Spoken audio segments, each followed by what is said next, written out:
Cancer, May 2026 is one of those months where you look calm on the outside, and meanwhile, your inner world is doing way too much. And I need to be honest with you about that, because this isn't light, fluffy, trust the process energy. Uranus entering Gemini is speeding up the part of your mind that usually stays private. So for you, this can feel less obvious than it does for other people. It's not always loud on the surface. It's the racing thoughts before sleep, the strange dreams, the sudden realizations, the random memory that hits out of nowhere and changes your whole mood. The nervous system overload is real, but it can be sneaky. You may not even realize how overstimulated you are until your body starts acting like everything is a threat. This month, your mind needs rest more than it needs more input, and then Saturn and Neptune and Aries are pressing on your public life, your ambitions, your reputation, your sense of who you're supposed to be. That combination is rough in a very specific way.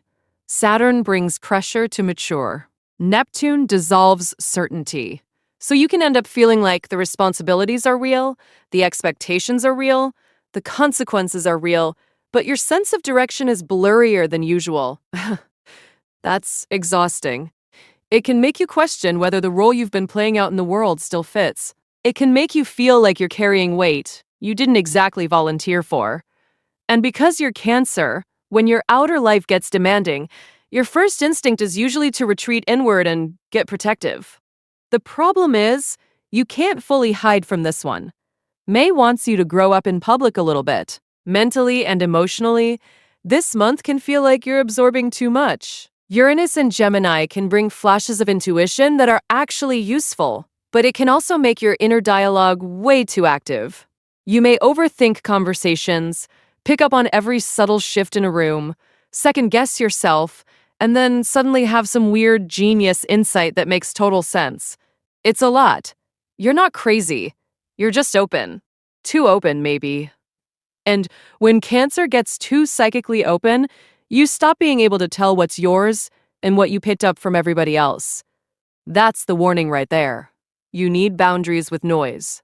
Boundaries with people who dump on you. Boundaries with your own habit of emotionally marinating in things long after they happened.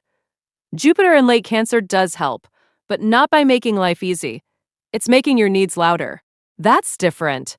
You are craving deep emotional safety at home in a way that feels non-negotiable now. You want peace. You want warmth. You want to feel held by your own environment instead of constantly adapting to stress. For some of you, that means nesting hard, fixing your space, cooking more, being more selective about who comes into your home. For others, it means realizing that home is not just a place. It's a feeling, and some of you have not felt emotionally at home in a while. This month is pushing you to stop pretending you can thrive without that. You can survive without it, sure. You've done that before. Thrive? No. May 1st is where things get intense fast. That full moon in Scorpio is heavy for you because it drags emotion out of hiding. This is a purge, and it's not neat. It can hit your love life, your creativity, your sexuality, your relationship with control, your attachment to being chosen, and yes, those deeper intimacy issues around trust, debt, shared energy, and emotional exposure. If a secret has been hanging in the air, it can come out now. If you've been involved in something emotionally complicated, this is where it gets harder to ignore. You might finally admit you're more attached than you wanted to be. You might see that somebody you desired is not actually safe for you. You might have to deal with jealousy, betrayal, or a financial tie that carries way more emotional weight than it should. If you're single, this full moon can make attraction feel intense enough to confuse you.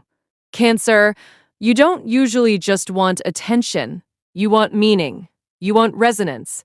You want that feeling of, this person gets me, without having to explain every tender part of yourself. The problem is that May 1st can blur the line between emotional depth and emotional danger. Somebody mysterious, emotionally unavailable, or sexually intense can pull you in hard. I know, it's annoying. Especially because part of you already knows better. But if you're lonely, if you've been craving comfort, if Jupiter in your sign is making you ache for safety and closeness, you could be tempted to settle for intensity, because at least it feels like something. Don't. This month, Chemistry is not enough. Fascination is not enough. If somebody makes your nervous system feel worse, that is not love trying to happen. If you're attached, May is asking whether the relationship actually feels emotionally safe or whether you've been surviving on history, caretaking, or avoidance. That's a harder question than people think. Some of you are tired of carrying the emotional temperature of the whole relationship, tired of softening your needs so nobody gets overwhelmed, tired of sensing things that the other person won't say out loud. And with that Scorpio full moon, whatever's been buried can rise pretty quickly. A truth about sex, a truth about money, or resentment, or hidden expectations. Don't weaponize your sensitivity this month. Use it. Say what hurts without making the other person guess. Say what you need before you become cold and impossible to reach. Then, May 16th gives you a much better window to reset. The new moon in Taurus is grounded, useful, practical, and for you, it can feel like finally taking a deep breath after too much emotional weather. This is a really good day to plan finances, stabilize your physical environment, and make choices that support actual comfort instead of emotional chaos. And yes, I need to talk about money for a second. Because with the intensity of May 1st, some of you may become very aware of where money and emotion are tangled up. Shared expenses, debts, overgiving, using spending as self-soothing, supporting people who are draining you. All of that can come into focus. May 16th is where you take your power back. Make the plan. Look at the numbers. Get honest about what peace costs and what chaos costs, because those are not the same thing. Career is where Saturn and Neptune and Aries are doing the deepest work on you, and I'm not going to sugarcoat it. You may feel like you're carrying expectations that don't match who you are becoming. You may be questioning your professional identity, your leadership style, or even whether the path you've been chasing still means anything to you. Neptune can make ambition feel foggy. Saturn makes the pressure feel very real anyway, so there's a weird disconnect where you're trying to be responsible, but you may also feel disillusioned, exposed, or deeply tired of pretending that achievement alone will fulfill you. That realization matters. Because once Cancer realizes a goal is emotionally empty, it becomes a lot harder to force it. The good news is, you're not being asked to give up. You're being asked to get honest. Uranus, in Gemini, is opening up surprising mental insight behind the scenes. Some of your best ideas this month are going to come in private, not in the middle of a meeting. You may suddenly understand what needs to change in your work, what role you're done playing, or what kind of structure would actually support you instead of draining you. This is not necessarily the month to announce everything dramatically. It's the month to notice what no longer fits and start making smarter moves, quietly, strategically, without needing instant validation from everybody else. And then, when the sun moves into Gemini on May 21st, you may feel something strange happen. Your social energy starts to come back, but it may not look loud. It may look like clearer communication, more movement in your messages, better timing in conversations, and a stronger instinct about what to say and what not to say. The pace picks up. The mind gets busier. You might reconnect with people, hear from someone unexpectedly, or suddenly feel ready to say what you've been sitting on. Communication peaks here, and for you that matters because you've been carrying so much internally. Just because you can articulate it, all doesn't mean everyone deserves the full access version. Be selective. Some people can handle the truth. Some people just like the drama of it. The warning for May is this: don't disappear into your shell and call it healing when it's really avoidance. That's the trap. Cancer has a habit of withdrawing when things get too emotionally complicated, and sometimes that's wise. Sometimes you do need to protect yourself.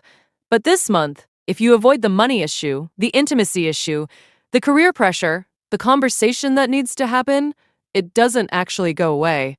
It just grows teeth in the dark. And also, be very careful with escapism. Oversleeping, overeating, emotional spending, staying in fantasy, romanticizing somebody who hasn't earned it, letting fear make all your decisions. That will drain you even more.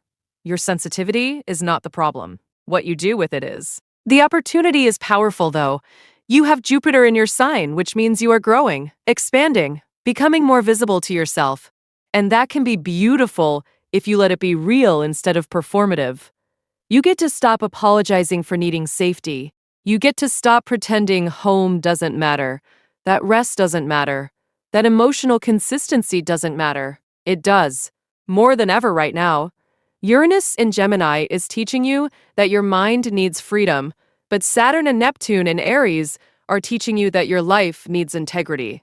Those two things can work together if you let them.